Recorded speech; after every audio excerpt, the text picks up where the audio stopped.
అందరికీ నమస్తే. వైఎస్ఆర్సీపీ పార్టీలో పెద్ద పెద్ద మేధావులు, ఎమ్మెల్యేలు, ఇంకా మామూలు గాదులే ఇలాంటి వాళ్ళు అందరూ కూడా పాపం పోయి నదులన్నీ చివరికి సముద్రంలో కలిసినట్టు పోయి ఆ నాగరాజు దగ్గరికి వెళ్ళి నాగరాజు చేత కాటేపించుకుంటారు. మీ అందరికీ తెలుసు నాగరాజుతో ఇంటర్వ్యూ ఇవ్వడం అంటే ఎంత డేంజరో. ఎంతోమంది దిలీల్ ఖాన్ లాంటి వాళ్ళే పాపం వాళ్ళ రాజకీయ భవిష్యత్తులు శూన్యమైపోయినటువంటి పరిస్థితులు ఉన్నాయి. అలాంటి వ్యక్తికి ఇంటర్వ్యూ ఇచ్చేటప్పుడు చాలా జాగ్రత్తగా ఇవ్వాలి. కానీ మరి మన నాగరాజు అన్నం తింటున్నాడో పంచులు తింటున్నాడో తెలియదు, కానీ కరెక్ట్గా టైం చూసి కొట్టడం అనేది నాగరాజుకి మంచి దాన్ని ఏమంటారు, వేటగాడు లాంటి వాడు అనమాట. సో తాజాగా మన తోపుతుర్తి ప్రకాష్, మీ అందరూ తెలుసు, పరిటాలోళ్ళు కానీ గెలిస్తే సగం మీసం తీర్చుకొని సగం గుండు కొట్టించుకొని తిరుగుతారన్నటువంటి మాటలు చెప్పినటువంటి మగోడు ఆయన 2024 ముందు, ఎలక్షన్స్ ముందు. సరే, మరి ఆయన అలా చూడాలని విధి ఆశపడిందో ఏమో తెలియదు. మొత్తం మీద రాప్తా నియోజకవర్గంలో పరిటాల సునీతమ్మ గారు గెలిచారు. ఏందిరా అయ్యా మీసం తీసేవా అని అంటే, చెప్పినన్ని పాటిస్తారా? మరి సీమావాళ్ళు కదా, సీమావాళ్ళు చెప్తే పాటిస్తారు కదంటే, చెప్పినన్ని ఎవరు పాటించరు, ఆ రోజులు పోయినాయి అని చెప్పి ఏదో సరే మొత్తం మీద ఎస్కేప్ అయిపోయాడు. చాలా రోజుల తర్వాత ఫస్ట్ టైం మన కాట్రే నాగరాజుకి ఇంటర్వ్యూ ఇచ్చాడు. ఇంటర్వ్యూ ఇస్తూ అసలు అద్భుతమైనటువంటి పంచి, అంటే విశాఖ స్టీల్ రాడ్డును తీసుకొచ్చి బ్రహ్మాండంగా 90 mm రాడ్డుని గట్టిగా దింపాడు మన నాగరాజు. మామూలుగా నాగరాజుని మనం ఏమంటామంటే అదును చూసి కాటేస్తాడు, నాగరాజు టైపే ఇది. కరెక్ట్గా ఇప్పుడు కూడా అదే పరిస్థితి, అదే విధంగా చేశాడు. సరే, ఒకసారి ఆ వీడియో ఏంది దాని మీద మనం చూసే ముందు మీరందరూ కూడా ఫస్ట్ టైం మీరు మా ఛానల్ చూస్తుంటే సబ్స్క్రైబ్ చేస్తారని మనస్ఫూర్తిగా కోరుకుంటున్నా. అట్లాగే నా వీడియో మీకు నచ్చినట్లయితే షేర్ చేస్తారని, మీ మిత్రులకి, మీ కుటుంబ సభ్యులకు షేర్ చేస్తారని, అంతేకాకుండా హైప్ బటన్ ద్వారా మీరందరూ నాకు కొండంత ప్రోత్సాహం ఇస్తారని మనస్ఫూర్తిగా కోరుకుంటున్నాను. ఎందుకంటే మీరు చూపించేటువంటి కొద్దిపాటి ప్రోత్సాహమే మాకు ఇంకా మరికొన్ని వీడియోలు చేయాలనేటువంటి ఆసక్తి కలిగే విధంగా అంశంగా ఉంటుంది. సో ఇప్పుడు మనం వీడియోలోకి వెళ్దాం. అద్భుతమైనటువంటి వీడియో, మామూలుగా ఉండదు. నేను చెప్పాను కదా, నాగరాజుతో ఇంటర్వ్యూ చేయించేటప్పుడు చాలా సంసిద్ధమై బాగా రెడీ అయ్యి ప్రిపేర్ అయ్యి ఉండాలి. ఎట్లా పడితే అట్లా వెళ్తే మన కాట్రీ అదును చూసి గట్టిగా వేస్తాడు కాటు. సరే, ఒకసారి చూడండి. ఈ ప్రతిపాదనగా ఈ 3 ప్రాంతాలు డెవలప్ అవుతాయి. ప్రజామోదం అయిపోతున్నారు మొత్తం కూడా. మావిగన్ రోల్ చేస్తున్న వాళ్ళు కాకినాడ నుంచి కా తీసుకోండి. ఏం ఫీల్ ఉండదు కాకినాడ నుంచి కదా నాగరాజు, కడప నుంచి కా తీసుకోమన్నారు. ఇది మామూలుగా మొన్నటి నుంచి నడుస్తున్నటువంటి మాట. వాస్తవానికి అసలు చాలా ముఖ్యమైన విషయం ఏంటంటే, వైసీపీ వాళ్ళు మావిగన్ ప్రజా ఆమోదమైనటువంటిది అని చెప్పడానికి నిజంగా వీళ్ళకి సిగ్గుందో లేదో అనేది ఫస్ట్ ఆఫ్ ఆల్ పక్కన పెట్టాలి. ముందు రాయలసీమ వాళ్ళు, ఎందుకంటే ఆయన రాయలసీమను అభివృద్ధి చేయడం కోసమే మేము జ్యుడిషియరీ క్యాపిటల్గా కర్నూలు చేశానని చెప్పి మోసం చేశాడు జగన్మోహన్ రెడ్డి. మొన్న 3 రాజధానుల్లో వీళ్ళు ఎగ్జిక్యూటివ్ క్యాపిటల్ విశాఖపట్నం ఉత్తరాంధ్ర వాళ్ళకి, లెజిస్లేటివ్ క్యాపిటల్ అమరావతి వాళ్ళకి, అలాగే జ్యుడిషియల్ క్యాపిటల్ కర్నూలు వాళ్ళకి, రాయలసీమ వాళ్ళకి అని చెప్పేసి రాయలసీమ ప్రజలని కాపాడటం, రాయలసీమ ప్రజలకు రాజధాని లేకపోతే వాళ్ళు చాలా ఇబ్బంది పడతారంటూ గత 5 ఏళ్ళు కల్లబొల్లి మాటలు చెప్పాడు. రాష్ట్రానికి ఏ రాజధాని లేకుండా చేశాడు.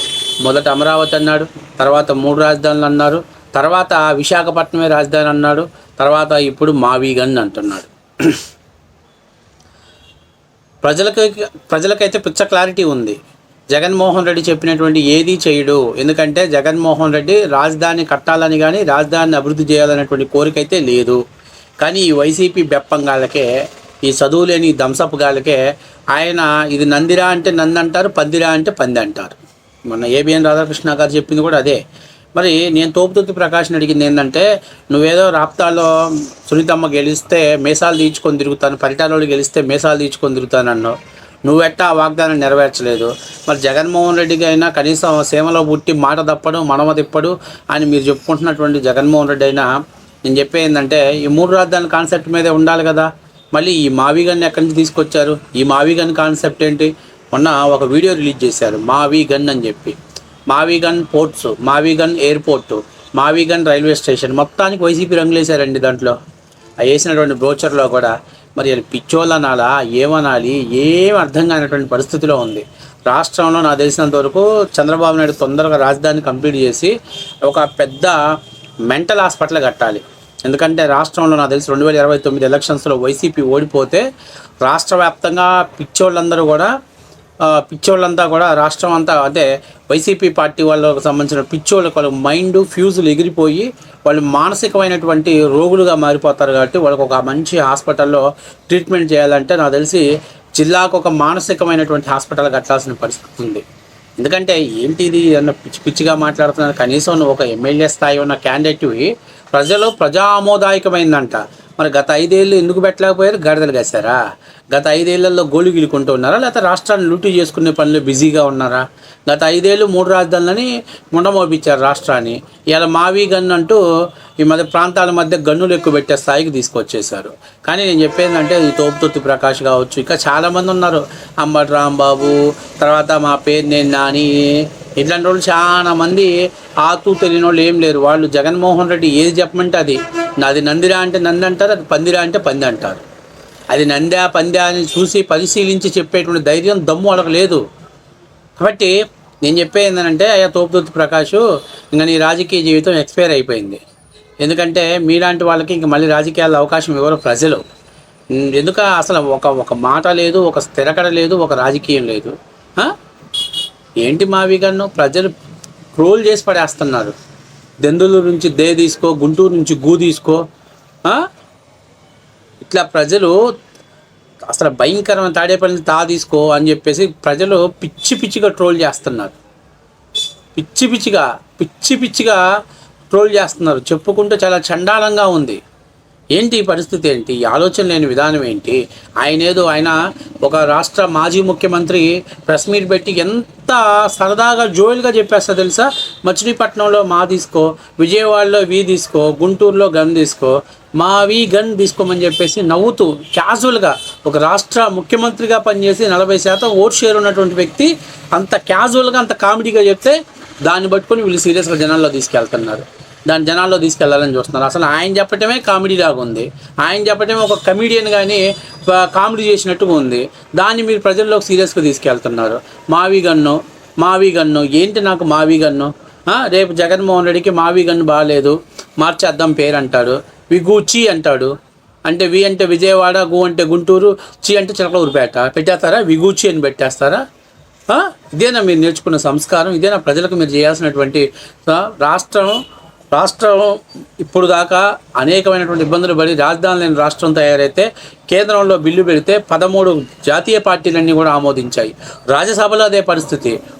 ఒక్క దిక్కుమాలిన పార్టీ మాత్రం దాన్ని బాయ్కాట్ చేశారు. ఆ దిక్కుమాలిన పార్టీ ఎవరో మీ అందరూ తెలిసిన విషయమే. కాబట్టి నేను చెప్పేదంటే విగూచీలు, మావి గన్నులు, లేకపోతే ఇంకా ఏవైనా ఈ దెందలూరి ఎన్ని పెట్టొద్దయ్యా, ఎన్ని ఊరినే పరిస్థితులు లేరు. నేను మీకు చెప్పేది ఏంటంటే ఒక మాట చెప్తున్నా.